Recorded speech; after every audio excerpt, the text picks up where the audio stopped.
So I'm very happy to welcome David Tait to the Culture de-cooded podcast. I have long looked forward to chatting with you, David. I'm a bit worried we won't have enough time to cover all the areas that I do want to cover, but we'll see how it goes. But to start off, you've had quite a varied and continuingly varied career. So perhaps you could say a few words just to introduce yourself and a bit about your background. Thank you for having me on. Flattered. My career was 35 years in investment banking, essentially. I started at Goldman Sachs back in 1984, and then moved to Credit Suisse for a short period, and then to Blue Crest Capital for most of the noughties, where I ended up being a partner, which was great fun, one of the most exciting times of my career.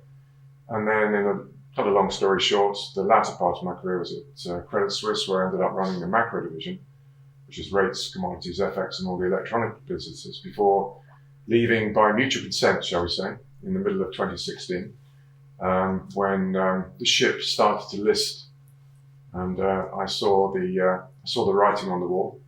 I luckily took, which was very coincident, took 18 months out to finish off a film for a charitable exercise I was going through. And whilst I was filming, I got approached by this organisation called the World Gold Council, who, despite actually me running the commodities operation at Credit Suisse, I've never heard of. But once I looked under the covers, I saw there was great potential, and it was fascinating. And I really didn't want to go back into investment banking, because doing the same job would only mean firing people, essentially. I'd seen the highs and lows of investment banking. And so I decided to bite this up and see what I could do with it. And pretty soon, after a cautious 6 months, I realised what the potential was. And I've been there 5 years, and we've made great strides. Gosh, there's a lot in that. We will pick up on the Credit Suisse point a little bit later, as we will the film, which I do want to talk about. Give the listeners to the podcast an overview of what the World Gold Council does, how it's set up, what it's for, and then we'll talk a little bit later about the journey you've taken it on over the last 5 years. I suppose it's important to realise that my board, and I have a board meeting on Sunday, so I'm already nervous, is made up of 33 mining CEOs of all the large-scale miners in the world. Essentially, we account for 70 to 80% of all large-scale mining at the moment. We act on their behalf. We are funded by two very large ETFs, GLD and GLDM, which currently have a combined 65 billion under management. That fee is the money we spend to support the gold market. Essentially, very strictly put, in very simple words, my job is to try and support demand for gold. There are various strands, as you alluded to, and on how you do that. When I took over the World Gold Council, it was essentially 4 very siloed entities around the world: New York, London, India, and China, essentially, all largely doing their own thing. And it took me a while to figure out, how do I coordinate all this? How do I make it into a global business aligned around a key set of goals? And so I've mimicked the investment banking model, which is every entity, every region joined up on almost like a circular plate, doing the same thing. And that took a lot of change in some areas, particularly in New York. We now have a Singapore and a Dubai office, all doing the same thing, essentially. We're constructed around 3 main pillars of operation. The first is research, investor relations, and marketing. They sort of sit together in my mind. And, the middle pillar is all things ESG, climate change, responsible sourcing, and community. And the last pillar is market structure and government policy. They were originally separate, but whenever I tried to reform a market, I ended up falling into government policy and vice versa. And like I said, we're underpinned by those 2 gold ETFs. We've come a long way. Culturally, when I took over, it had been previously run, I would say, in a very hierarchical, almost aggressive manner. And there was a lot of learned behavior by individuals inside the organization who had been around for a long time. There hadn't been much turnover. So that culture was pretty embedded in certain individuals. How can I put it? An elbows out attitude. The CEO had a backbone to a small number of people, and that's the way it operated. And it took me a while to understand that to try and then understand that it was going to be impossible to change the mentality of some. But I did try my absolute best. Over the course of time, the culture has changed immeasurably, I believe. I flattened the hierarchy. I took away unnecessary titles. I got the younger, brighter people into the limelight, encouraging them to talk. I got the more aggressive senior people from previous iterations to be quiet and listen and encourage people for a change. And we've come a long way. It's really, I've been trying to mimic the culture. I know this might sound a little contradictory. The culture I felt at Bluecrest in the early days, when it was a really collegiate, look out for each other. Quite a small team as well. It was at the time, very early, and it felt very almost family-like. It was a team, very much a team. You had a vested interest in what the person across the room was doing, financial and moral, really. And I wanted people to understand. You'll get that feeling, and I think we've come a long way. Taken a while, as I've had a sort of spectator seat to it. So a few things in that. A big part of any cultural transformation is about identifying those that are already representing the culture you want, those that can change, and those that can't change. And that sounds like that was quite an early stage of the assessment. I'm interested in one aspect of this, which is the culture you described when you took over, for me, reflected what I would imagine most mining organizations have as a culture. So it, in some way, reflected its ownership structure and its board structure, which was owned by the miners, board run by the miners, and that culture seemed to flow through into the World Gold Council. But unlike a mining organization which does things and produces things and sells things, the World Gold Council itself is a much smaller organization. There's 70 people or so in. And it doesn't make and sell anything. It's an influencing organization. So can you talk a little bit about how the challenges really of shaping a culture and an ethos within the organization which suits what you wanted to do and what it did, whilst at the same time essentially moving it to be more identifiably independent from a cultural perspective? And we'll go in a minute to what you're doing in terms of the broader gold market, because I think that seems to me to be a necessary precursor to do what you did later in terms of the demand creation. So talk a little bit about that.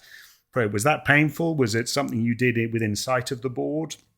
Is it something that just happened in an organic, below the radar way? I had to, let's start with the board really. I had to really sell a vision to the board. And at the beginning, it meant taking quite a few chances. I really did have to paint a vision of the future whereby the gold industry, the gold miners, took ownership really of the entire supply chain.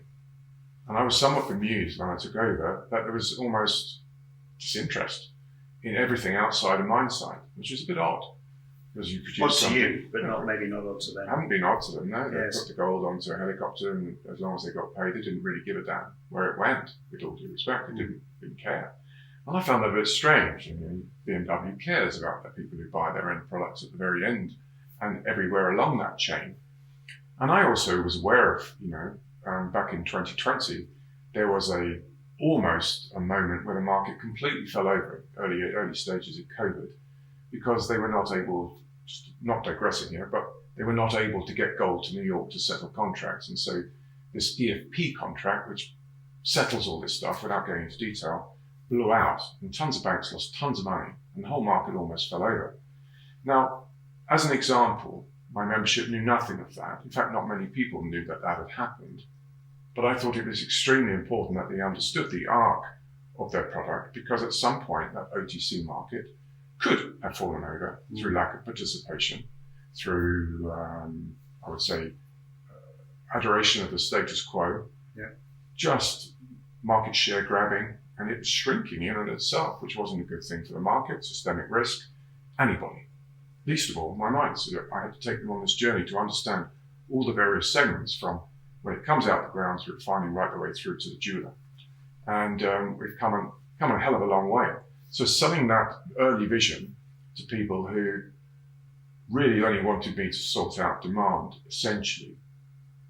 And proving that that was sorting out demand took me quite a long time. So I remember delivering my first business plan around the board and had all these printouts I gave everybody.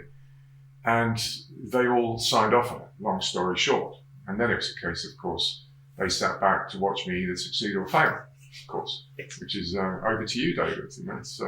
And off we went. Then I had to turn, once I got that tacit approval from them, I then turned around to my staff and, as you know, tried to get the business plan through everybody's head and for them to see the world as I saw. And that has been a challenge because there are a core group of individuals who are inevitably entwined in everything I'm doing and thinking. And then the further concentric rings you get out from me, you're only seeing segments of it. And that's a perennial problem. I don't know really how to solve it unless I have everybody in every meeting all the time. And so you have to accept a certain degree of dislocation. But it became, to a degree, quite frustrating to me to be almost speaking endlessly daily to the individuals about the same thing. And then hear back, I haven't got a clue what he's talking about. We'll follow him, you. But we don't know what he means. Yeah, sounds good. Yes. All right, let's go. But what on earth is he talking about? And so I just I figured it must be, I'm just going to have to persist and I'm going to have to work harder to get in front of people and get them to understand it. I developed a document I wrote every 2 weeks, which is now some 30 pages long, that people could, if they took the time to read the document, would understand every facet of the business. And the more you read it, the more you understand. If you choose not to read it, you're excluding yourself from the ongoing messages. And I'll do my best to see everybody and talk to everybody about it. Town halls daily if you want to. But if you're not listening and you're not engaged, then not much I can do about it. Then suddenly I started monitoring how many people were reading it. And of course, then I started to realize where the problems were and where they weren't. By the same token, I now do the same thing with the board, which is interesting on the same document. But so there are essentially within the organisation no excuses for not knowing, eventually understanding what is going on. So it's been quite a journey. One of the reasons I wanted to interview you for this podcast has been the degree to which you've shifted the understanding of the gold market and the function of the World Gold Council, much more broadly, how gold flows around the world and people who has access to it.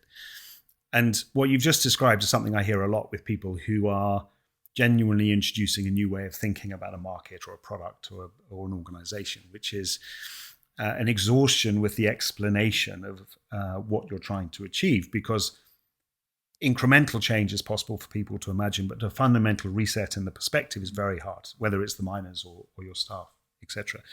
And we talked about this just before we started recording. One of the things that fascinates me is that sort of perspective shifting leadership that you're displaying now is often only possible because you had different experiences in different industries. And so talk a little bit about how your experience in investment banking has fed into how you're dealing with the World Gold Council and where the journey you're taking it on, please. I remember being interviewed by the then chair of the World Gold Council back in 2018-19 and sitting in front of him somewhat nonplussed, because at the time I wasn't really sure what it was they wanted from me or what the organisation's capability was. And so I listened more than anything else. I remember him asking me one particular thing. We were very keen to get institutions involved in gold. All those investment funds that have hitherto not done it, we want them to come running. And I looked at him and I said inside my head, I said, I can do that. I remember thinking precisely, I know exactly why they're not coming. And because you were the one who closed down Credit Suisse's involvement. Precisely. I was sitting at Credit Suisse for many years, fighting almost a Dunkirk rearguard action, trying to keep the macro business alive, as capital was withdrawn. RWA was constantly withdrawn from the investment bank by a succession of dubious decisions, shall we say. And the harder I worked to try and return on that capital, the more it became apparent that the intention was just simply to starve it of capital forever and redeploy, long story short. But Because it was very expensive in capital terms. Right? It was, and the return on that capital compared to some other divisions wasn't as good, and it was probably more volatile as well. They were looking for stable income, and as you know, trading isn't. Mm-hmm. But what we had done in 2015, we'd returned over 34% that year, and I'd had my capital half that year, and we still did it. And it was at the end of that year when we'd made billions of dollars, and a remarkable result, that my capital was then cut again, as opposed to taking a view into 2016 that this is a person, this is a team, this is a thing that we can work with. Yeah. I realized that the intention from the current CEO at that time, Tidjane Thiam, was to shut down that macro business or starve it to almost nothing. With her on the vine. Yeah, with her on the vine. And so we had that conversation, and I decided to depart, because essentially withdrawing capital only means you fire people. That's the only lever you really have. And I was fed up with it. I walked down corridors, people jump into doorways to get out of the way of me in the end, because they thought that's a grim reaper. And in that process, you actually closed down the gold function within the macro team. Closed down the gold operation because it was too risky, too clunky, too expensive from a capital perspective to keep going. I regret having to do that to those people, but at the same time, there was no volatility. I took the capital away, gave it to some other people, and made a ton of money from it, saved myself a huge amount of cost. It was the right decision at the time. Armed with that, I came to the World Gold Council with that vision. Now figure out why I'd actually shut down my own business. And I didn't care when I was at Credit Suisse. Now I have to care. And of course, bringing the institutions to gold from other asset classes was a case of making gold the equivalent of other asset classes. And the fundamental difference between gold and other asset classes boils down to trust and understanding. There are mechanisms that can be improved, but essentially most of the capital impediments boil down to trust. And is that because of traceability? A whole variety of things. You've got, you take the OTC markets, you've got a high degree of opaqueness compared to other markets. You've still got bilateral trading, mobile phone style trading. You've got delivery versus payment, 5 hours apart.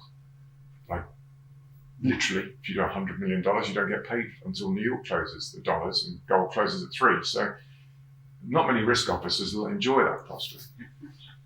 You've got a whole variety of other things. You've got a really clunky but functional, don't get me wrong, clearing system that could all be better. And you've got a tenuous core banks. There's a small group of huge banks, but you need a much broader diversification to make it stable. And the sum of all these things means that people don't do other things, because as an investment manager, you look at it, you try and investigate it, try and interrogate it to make a decision.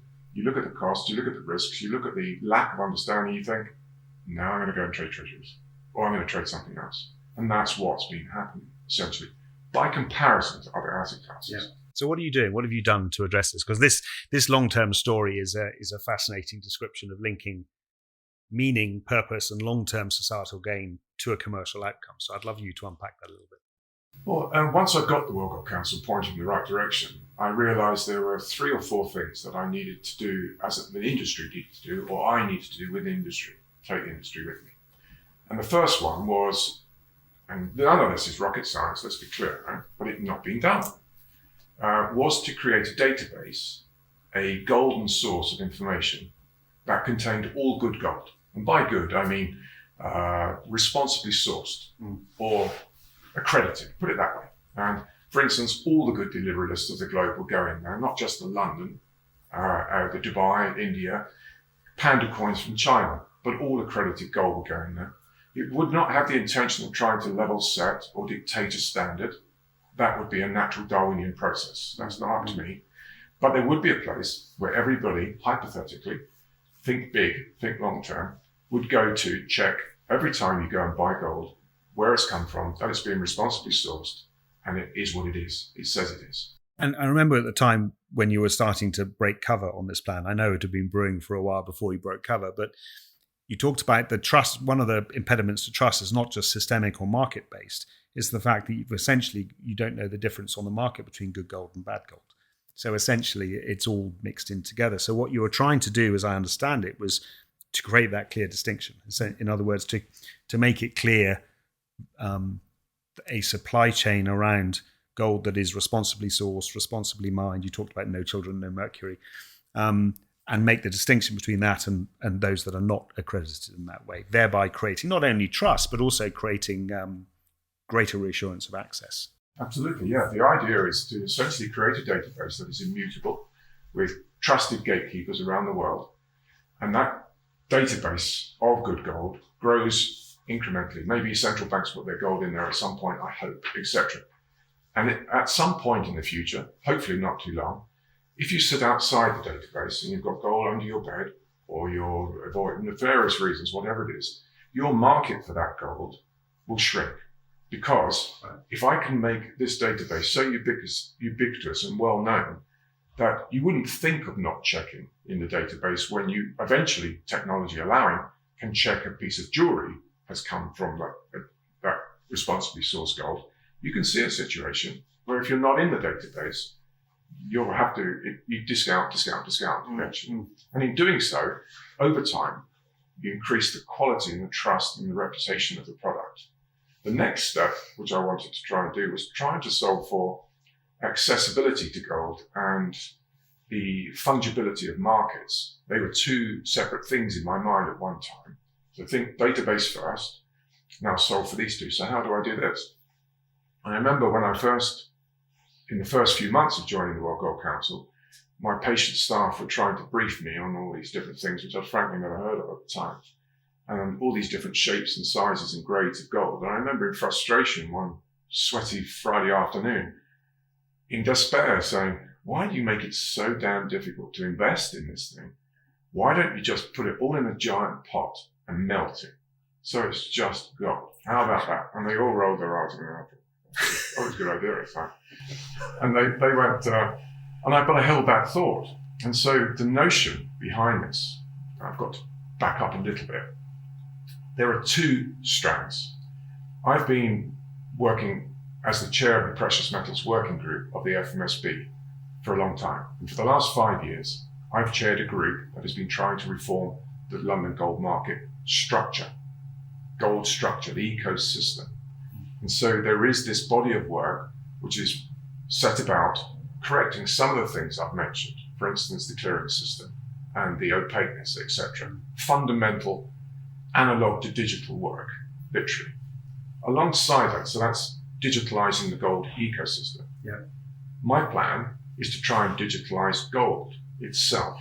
And so how would you do that? So back to my analogy of melting it all, we've got to try and arrive at a standard digital gold unit that the entire world buys into. So if you think, hypothetically, 1 gram of 995 gold, a kilobar would turn into 1,000 standard gold units. Easy. Yep. A 396.275 ounce London Good Delivery bar, through the same algorithm, would convert into X number of gold units. Mm-hmm. And so on, whether it be pound of bars, pound of coins, or whatever it is, would translate into this, call it the amino acids of a protein layer, the lowest common denominator. It's simplification through standardization of gold. Yeah. That is not the tradable layer. What's clever is it's from that layer that you can create standardized financial products. You can create settlement tokens, collateralization tokens, and hypothetically, at some point, an asset that could be exchangeable. Now, my goal has not been to create an asset that's exchangeable, a gold token, a currency. It is not. But in a crazy way, it's possible it could end up there. Is that not reinventing the gold standard? Could be looked at that way, but only if you fractionalize gold to the nth degree. Yes. And that's not the intention. Right. You've got to be redeemable. So really, we're thinking as the base case is 1 gram. Mm. The clever thing about this is I believe by doing that and standardizing gold, you are eliminating many of the barriers, and many of the reasons that I shut down the Credit Suisse operation. You will eliminate delivery versus payment problems because you have atomic settlement instantly because it's digitalized. You would have perfect surveillance of every market. Yeah. You would know the leverage in every single market. The systemic risk has disappeared. You'd be trading the same gold around the world, even though the underlying is all different. It would all map back perfectly but you would no longer have to shove it onto planes to settle in CME from London and melt it down into different shape here.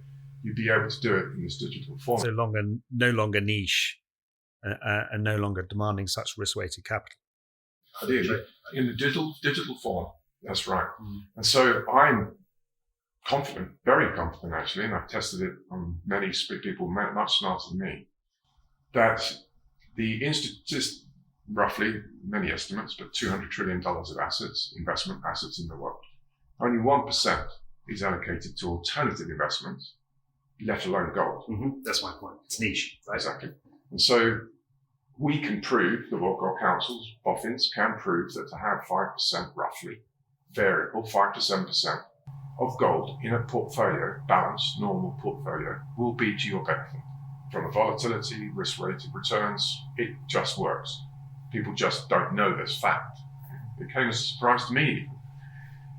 So if you could imagine that 1% moving to 5 to 7% of $200 trillion of assets, you can see the potential for gold demand. Yeah. You can. Because I'm not selling a future here. We're selling a direct representation of physical gold. It is the one thing Bitcoin tried to be. Now, I wondered whether Bitcoin would come up. It was going to be you or me raising it. Yes. When Mr. Putin invaded Ukraine, you saw what risk-weighted assets did. Bitcoin correlated perfectly with them. Unfortunately, it failed at the first hurdle. I don't know where it's going. What goes up, goes down. I have no view on it. But it is correlated with risk-weighted assets. And so gold went through the roof and Bitcoin fell to the floor. The one thing it was not meant to do, which was be an alternative hedge. Yeah, counter-cyclical. Yeah. And now, if you allow me to just slightly extend this, you couple this scenario with a situation of the debt levels in this world that we keep trying not to look at. You've got, I would say, inflation that won't go away. You've got very low growth levels, if not recessionary levels. And you've got a world, and we all know the geopolitical, but we've got a world that is going to be forced to borrow to rearm. At some point, this is going to pop. And I don't know how. We didn't know how it came in 2008, but it did. I don't know what it is. We'll be blindsided. We'll look back at it at some point, looking clever, but we'll never get it before. Something will trigger this.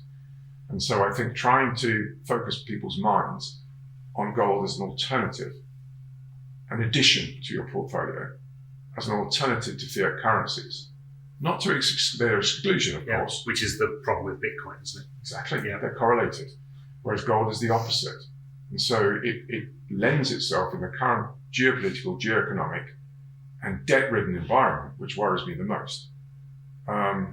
And you'd expect me to say these things. Now, if this scenario was the opposite, trust me, if the world was rosy, there was no debt in the world, gold would probably be trading at $50. It's not. It's trading at 2,100. And I can only really see, when I was interviewed last week in India, I can legitimately only see one way for this at the moment. And so, yes, I think the scenario for digitalizing, standardizing gold, at the same time digitalizing the ecosystem, making it more transparent, is going to have the following of pretty much every regulator on earth. It is the direction of travel. And I'm pretty excited about it. There's an awful lot of work to do, but we've made great progress. The database already has all my miners on it. They've all agreed to come on it. I had Sibania sign up last Friday. I will, by definition, get all the refiners, obviously. They've got, frankly, with all due respect, no choice now. I've got HSBC, JP Morgan on there. I've got the Royal Canadian Mint has just come on. de-cooded, Sharps, Pixley, I've got a bunch of people, and that will only grow. And extending from that, I've got the SBMA, Singapore Bullion Market Association, and they will, UAE authorities, etc. In the hope that when I drop dead, my legacy is that there's this database that everybody at some point can rely on and think of almost like the Amazon of gold, not to buy, but you trust. It's a trust broker. It's a broker of trust.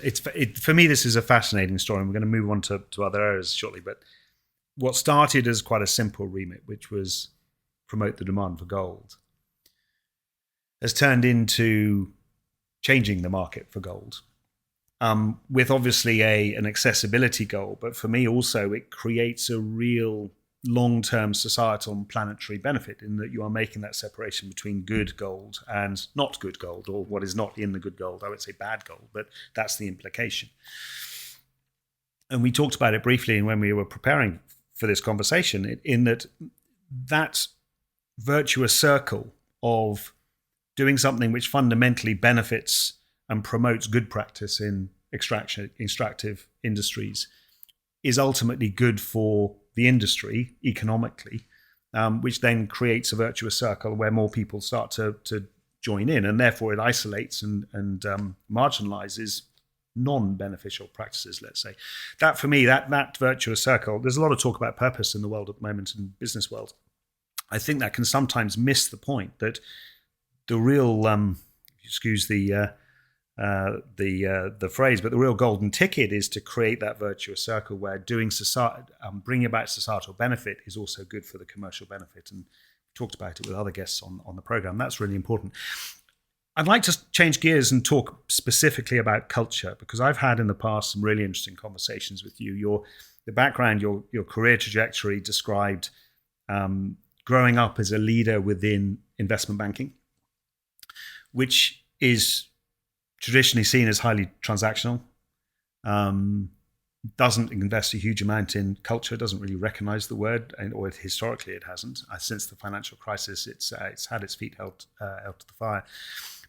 But now it's something that you talk a lot about. So I'd love to hear you unpack a little bit about the evolution of your understanding about the interface between leadership, culture, your understanding, and how that's developed and how that's manifesting itself now.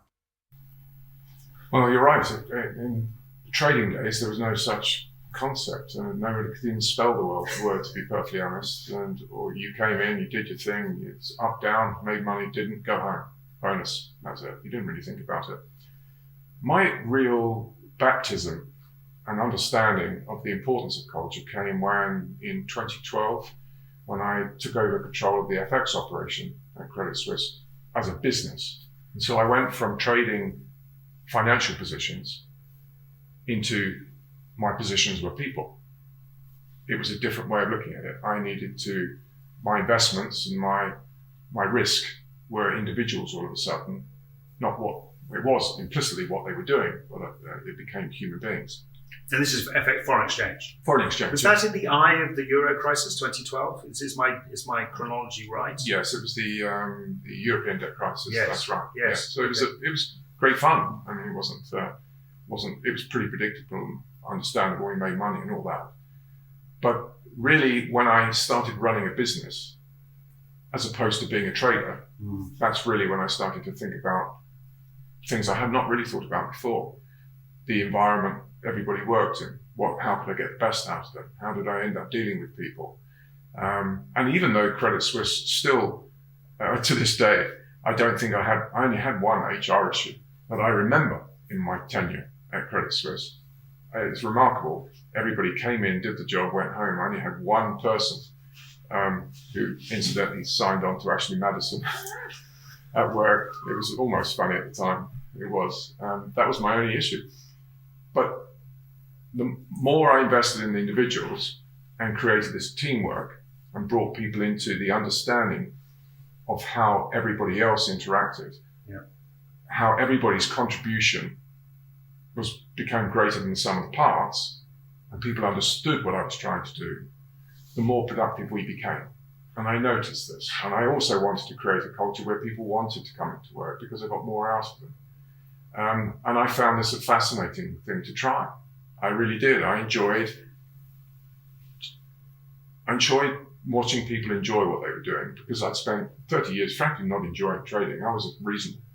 But I didn't enjoy my everyday existence. I enjoyed what I suddenly found myself, which was, how do I make the most of this? And you found fulfilment in that, in the way that you didn't from the training. Oh, absolutely. That's very interesting. Yeah, I only wish I'd done it earlier, to be honest. But the opportunities come, don't they, at the right time. And I'm very grateful for my trading career. It's great. I'm very lucky. But the fun came when I had so much more to think about. So many different things. Cost income ratios, new computers for people. Management, all these people moaning about this and this. But in a way, it was absolutely fascinating. What is funny is I only had one HR issue at Credit Suisse in 6 years, that one I just mentioned. I seem to have 6 a day with 70 people. I think that part of the challenge of the World Gold Council is its business model is an influencing one. So it's a bit, I sometimes hear references to academia, which is the infighting and the politics with academia is so prevalent because so little is at stake. And I wouldn't say the same for the World Gold Council to say so little is at stake, but when people are making something, marketing it, selling it, and measuring profit, I think the human reaction to that is to seek meaning in other ways, so it manifests itself. And so I'm not surprised by that. It's a very human business. Yes. I mean, it's a brains trust in many respects. Yes. And you're that's right. That's the parallel with academia. Yeah, we are all interlinked in what we're trying to do, and it is a constant conversation, iteration, thinking process. And so you're inevitably closer as human beings. Whereas at Credit Suisse, they'd all sit out there like battery chickens, doing their thing with numbers, and then I'd stick a printout, good or bad, at the end of the day. And I didn't even almost have, if I didn't want to, have to interact with these people. I chose to. I chose to be out on the desk and buy pizza and bring people into the office. But it wasn't a necessary part of that. I think I found it worked, and people enjoyed it, and they liked it, and I got the feedback, and people lamented, if you don't mind me saying, my passing at the time, because I created a really quite good place to work, and we made a ton of money. And it was unusual in that context. Very unusual. And let me use that handhold just to sort of to climb up into the Credit Suisse question, because I can't let this opportunity pass. So Credit Suisse spectacularly, let's speak factually, was bought by UBS last year. I think it was last year. You left in 2016, did you say? But you're already starting to see signals that worried you. So, and that really interests me because it took another 8 years or so for that to play out. But the signals were there. And I've seen that in other large organizations where actually you can see the death coming, but it's just unclear when it's going to happen. So I'd love it. So some reflections on the Credit Suisse culture, because a lot of the narrative and commentary around Credit Suisse's lack of ability to survive was around its risk management, around its individualized culture. It was always on the sporty end of investment banking, or at least it was known to be. But you had a ringside seat. You had a very senior role for a long period of time. So talk a little bit about your view as from a cultural perspective as to where you saw the seeds of what later happened. You're right. In the early stages of Credit Suisse, back in the early 96 to 2000, when I was there, it was very swashbuckling. It was CSFP at the time. And it was at the cutting edge of new financial products and everything. And it was a very dynamic, fun place to work then, as I remember it. There was not, I didn't detect any problems at that point. It was very much in the mold of a Goldman Sachs at the time. It was emulating, and it was very, go for it. And that was the first Boston ethos. That was the CSFP ethos, that's right. It was emulating a US investment bank. What I noticed by the time when I went back in 2011, 2012, was that because of my position, suddenly I was immersed in the hierarchy, and I started to be fascinated by the different ways people managed and their different thought processes, and how some people were very straight and honest and were trying to do the best thing for the firm and were thinking laterally and would embrace the thoughts of others. And then you had a cohort who were very self-interested and were very much defensive. You could see that they were of a different mold and you couldn't really trust them. And then you got these different power battles between different groups, and you'd watch this play out. played out very publicly in the latter years in the most senior levels. It did, and it played out in front of my eyes when I was there in 2016, where my boss at the time, who ran the fixed income side of the business, is and still is one of the smartest men I've ever met. He really is, and he's one of the biggest, best thinkers, and really knew what a balanced investment bank should look like. Should have ended up running the investment bank. Really should as a whole. There's no doubt about it. But it was it fell between two people. And the wrong one quite literally got it. And that was the problem. And that person then employed people who were, in my opinion, not the brightest. And but self-interested. Very self-interested, yes. But not the brightest. And that can often go hand in hand. Oh, it was, I remember the people, for instance, I remember I used to sit next to someone on the investment committee, the management committee. And I would research, I would know my brief when I went into those rooms, backwards, absolutely backwards. And the guy to my left used to sometimes sit there and be on Auto Trader on his iPad during the meetings. And so there was this back group, and there was the people who took it super seriously. And it was that group that won through, in the end, through this patronage and cronyism system. And it ended up being them or us. And I'm not, it might sound like where we a bit holier than now, but we really did do good stuff there. We really did. And then when this group gets in control, things started to change. And then we ended up with a new CEO whose vision for the future was odd by investment banking standards, because you have a balanced portfolio in investment banking for very good reasons. Yeah, shareholders recognize this. And when all the capital started to be withdrawn from one side of the ship, as I mentioned earlier, it started to list. Yeah. And it was only, frankly, a matter of time in my mind that you put everything on black, it's going to come up red at some point. And that's essentially what happened. Without going into too much detail, that's what happened. And so, despite making remarkable returns in 2015, a year I am phenomenally proud of, both myself and my team, and we were completely and utterly let down by the CEO at the end of that year, wrongfully, and it was a disgrace. And I continued into 2016, but I realised that that group had control, and it wasn't going to change. And that capital was going to slowly, constantly be withdrawn, and they were managing the business down as opposed to, because if you do stop it overnight, all the costs hit you in one go. Yeah. So it was managing the capital down out of existence. It still exists, but it's de minimis. And I saw that as inherently risky, and the share price, amongst many other things that they kept getting caught doing wrong, proved it. I think they kept getting caught doing wrong was probably symptoms of what you're talking about. Whether it's conduct or bad trades or being on the wrong end of poor investment decisions, it's I think there's a symptomatic of what you're talking about. There was a degree of unprofessionalism amongst those people that really, I was very, it was disappointing, to say the very least. And I remember in my last conversation with my boss I've mentioned, when the other guy got the job, I remember being flabbergasted in the final conversation I had with him that the person who'd got the senior role over me was the person who spent all his time on Auto Trader.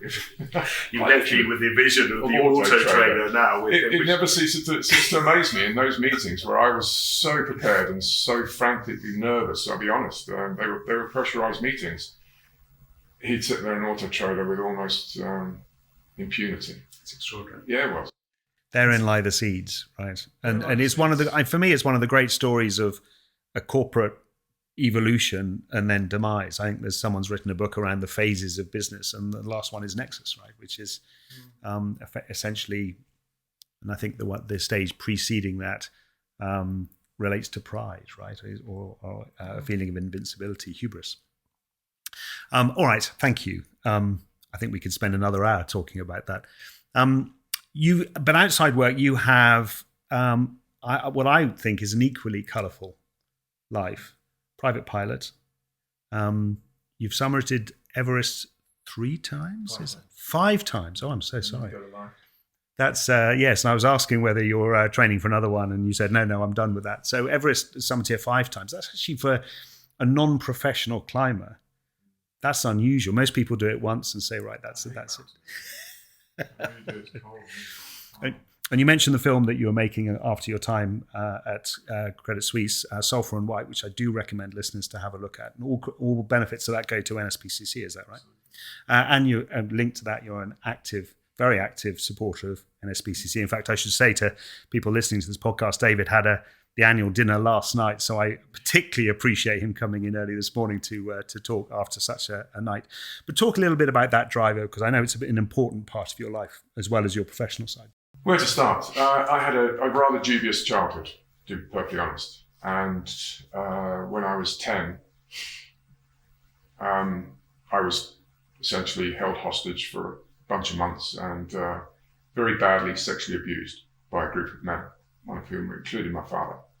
And struggled through my teenage years, was lucky enough to wander into Goldman Sachs at the very young age. I was of a particular mentality as a consequence, I think, of what happened to me, where I didn't really care too much about what I did. So I was able to take trades and do trades that other people would perhaps bulk at. And so that gave me a bit of an edge in a peculiar way. Long story short, I started donating towards the charity from a very early age, first bonuses, that sort of thing. And I kept that all very, very quiet to myself until I was sitting at Blue Crest Capital in 2003, and I looked up, and there on the screen, the Chinese had just summited Everest. So up to that point, I jumped out of planes, I crashed cars, I tried everything to raise money. I abseiled down the Lewisham Citibank building face first once. I did everything. And then there they were on the top of Everest, and they live streamed for the first time at the 50th anniversary. And I was mesmerized, and I went, I'm going to do that. And so I did. And so I rocked up in 2005, and that was the first mountain I climbed. Oh, no, really? Yeah. And I went back. That's absurd. Yes. And I went back. I expected to raise around about £20,000. I didn't, because that would have been more than I've done before. And I raised £270,000. And through virtue of the very generous world I worked in, very nice people who were very forthcoming.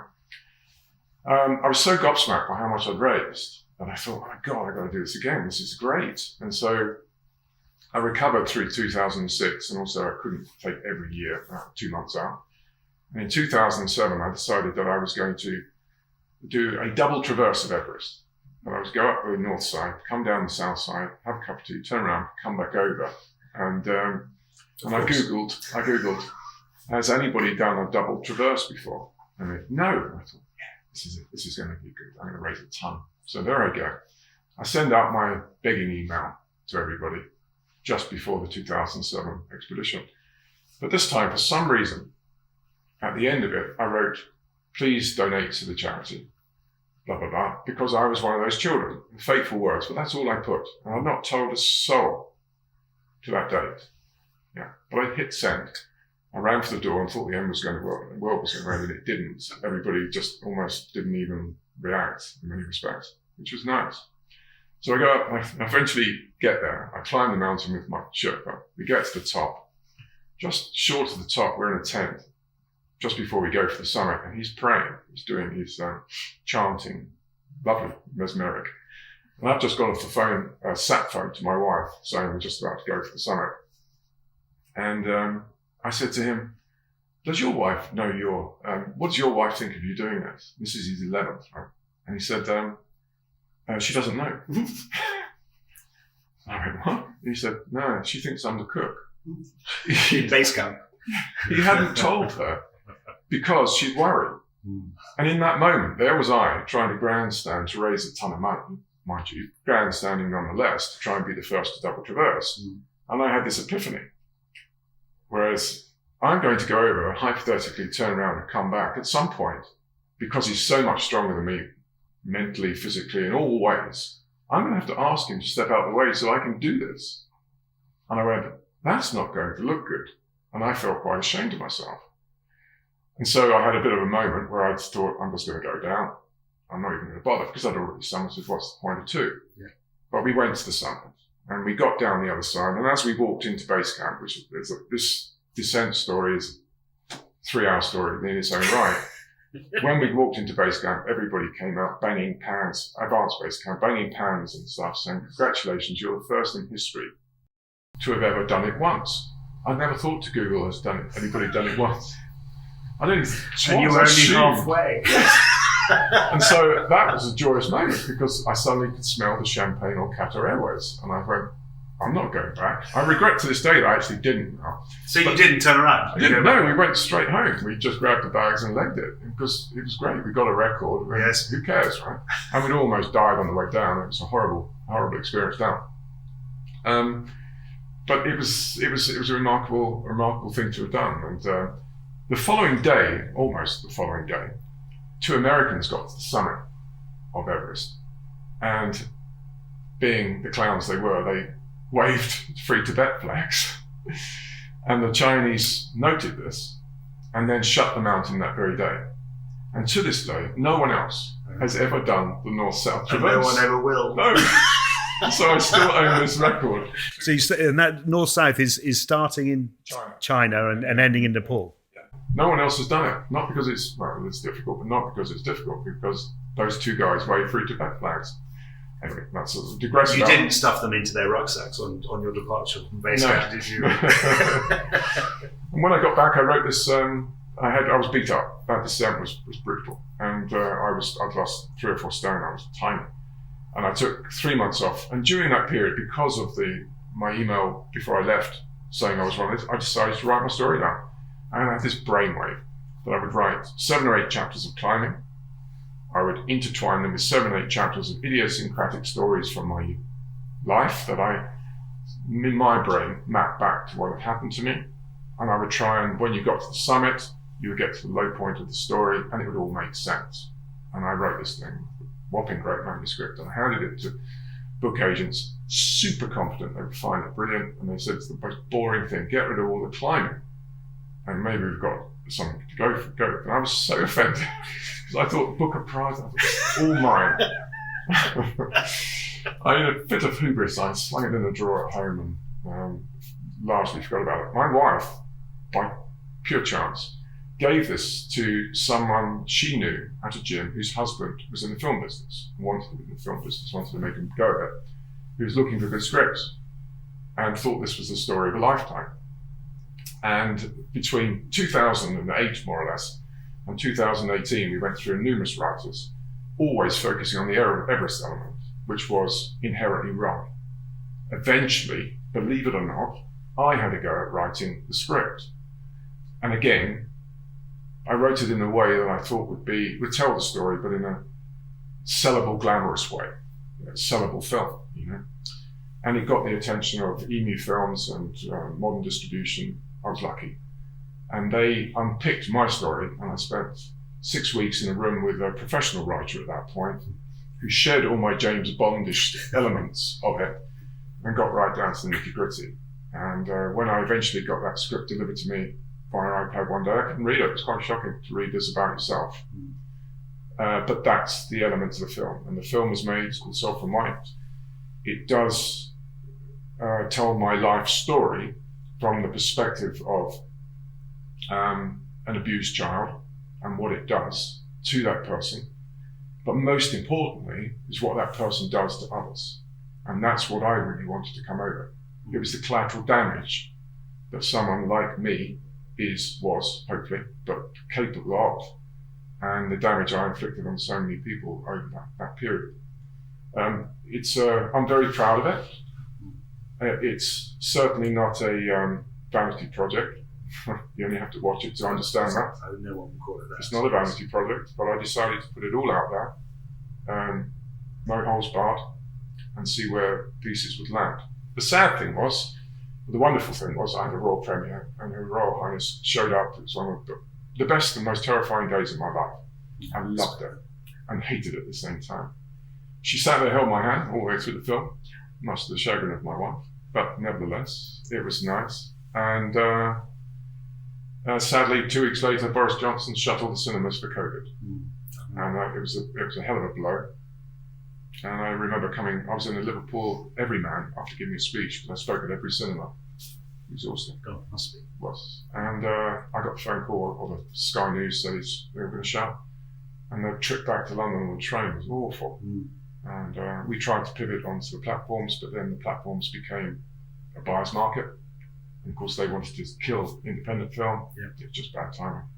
The ultimate bit of bad timing. And there was a part of me that really suffered for a few months, because I have this vision of these faces in my mind from still same faces, they don't leave me.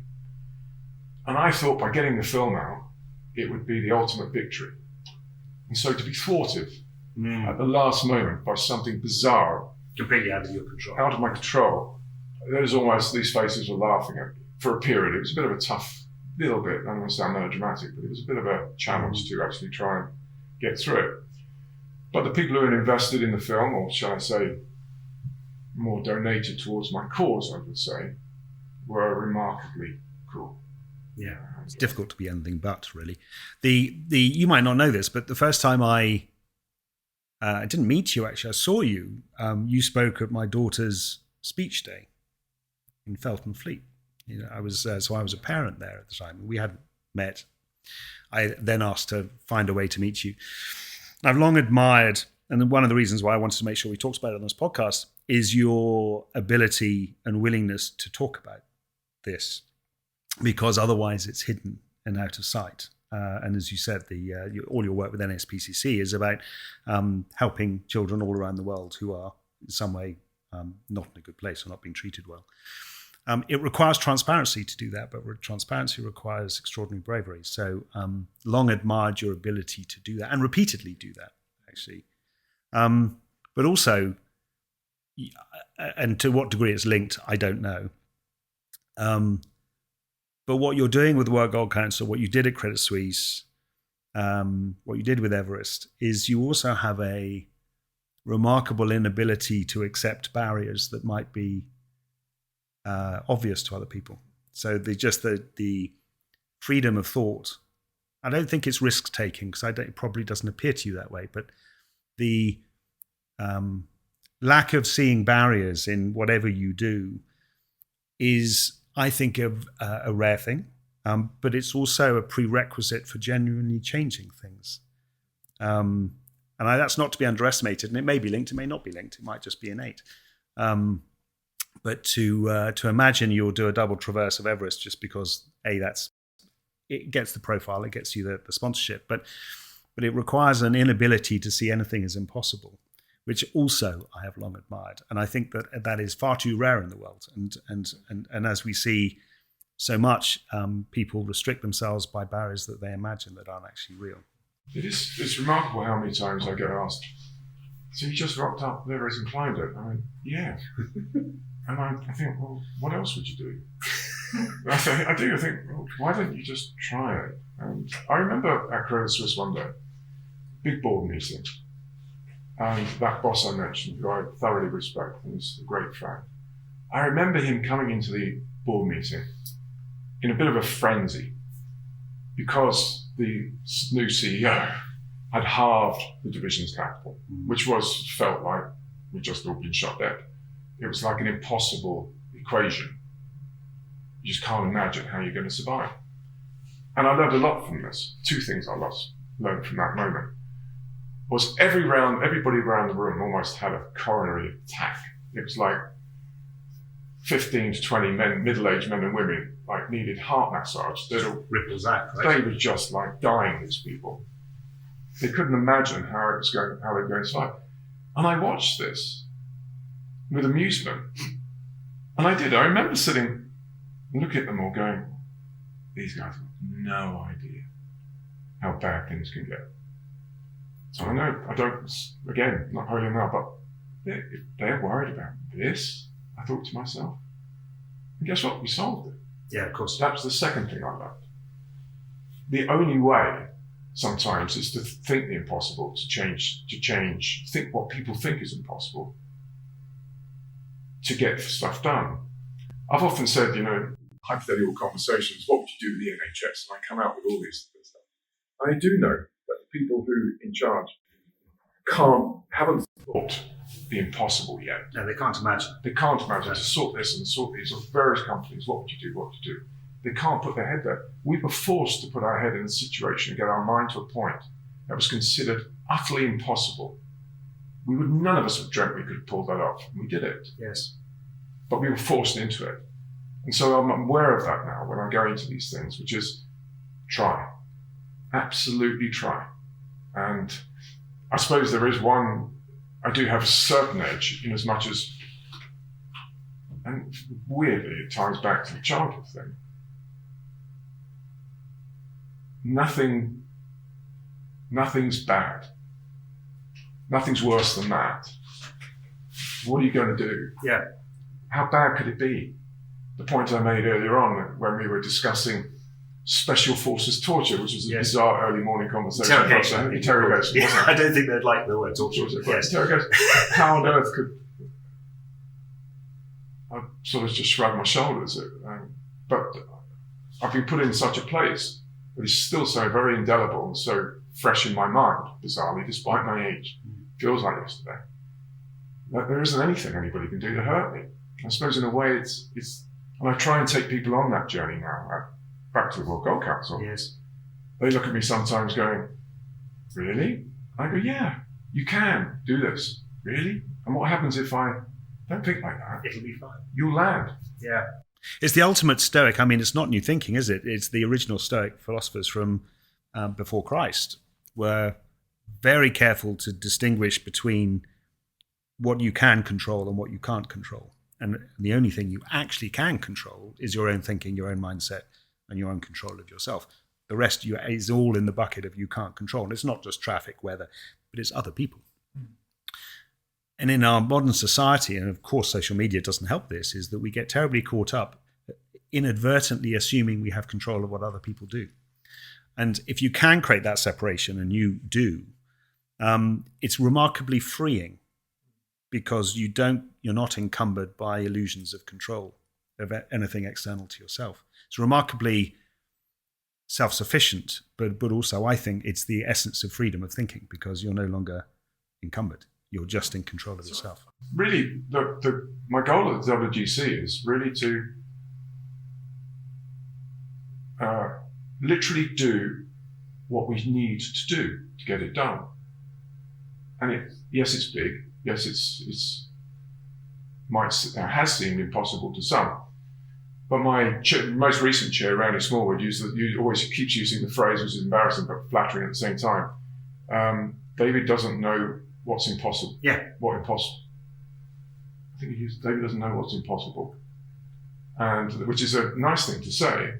Of course, that's a board member waiting for me to fall over and blow up in summer, but I just keep pushing. Yeah. And that's why, and probably the most important thing that I would like to walk away from this job with is having instilled that mentality in the people I work with so it can continue. One, that's a nice thing to think about. But in a more mechanical way, if I can change the artisanal mining element of this world, you may have seen the headline yesterday, the Venezuelan deaths, 30 miners trapped under a wall of mud that fell on them, killed, all killed. I would like to be able to try and change that element or set in train the chain. Now, how do I do that? And everybody goes, oh, it's impossible. Yeah, sure. Maybe. Until you try, you don't know. And so many people have thought about this stuff, and so what I've set in train is a process by which I hope to bring artisanally produced gold, small-scale artisanal, as in people digging for their lives, into mainstream in exchange for responsible sourcing practices. By responsible sourcing, I mean no children. Rule one. Second one, get rid of chemicals like mercury, which produce deformities, birth deformities, and all these terrible things. And then start to recycle this money back into their communities so they do not have to go to criminal gangs for funding. Get funded from the central bank and try to arrive at a set of incentives that makes that happen. And I think we're at a rather unique cusp in the world at the moment where big government, big, the US, the UK, the big wealthy nations, have an incentive to provide an incentive to artisanal miners to come to the central banks rather than let the gold go to nefarious actors. And if they don't, they won't. There's nothing I can do. I can't force anybody to put that money up. But there is an opportunity right now to make that happen. And there's an incentive. Absolutely, yes. Massive incentive to make that happen. I see that. And that's the essence of leadership, in my view, there, David, which is, on the one hand, human, and on the other hand, systemic. But it's having an effect that outlives you on both the humans and the systemic. Fascinating. Final question. And we're developing quite an interesting playlist by asking this question to all of our attendees. But if you were to encapsulate your leadership journey in one song, what would that be? I did think about this. Yeah. Thank you for giving me the chance. Yeah. I would have stared blankly at you right now. That was my worry. But I did think about it, and it is my favourite. It's the one. It is a song that inspires me. Always has, in many ways. I think it'll be obvious if you watch even the video why it intertwines with both my personal and my professional life. And it's Free by Rudimental. And if you look up the video version with Emily Sandé's in it as well, there is a video. It's been watched, I think, 70 million times, 69 million times by me, I think. But I do find it the most inspirational. It feels like me in there. And I think that has been, because my childhood ties so much with my management style and the way I think about things now, I think it's a perfect summary. Fabulous. David, thanks so much. Inspiration. I really enjoyed it. Thank you very much. Thank you very much.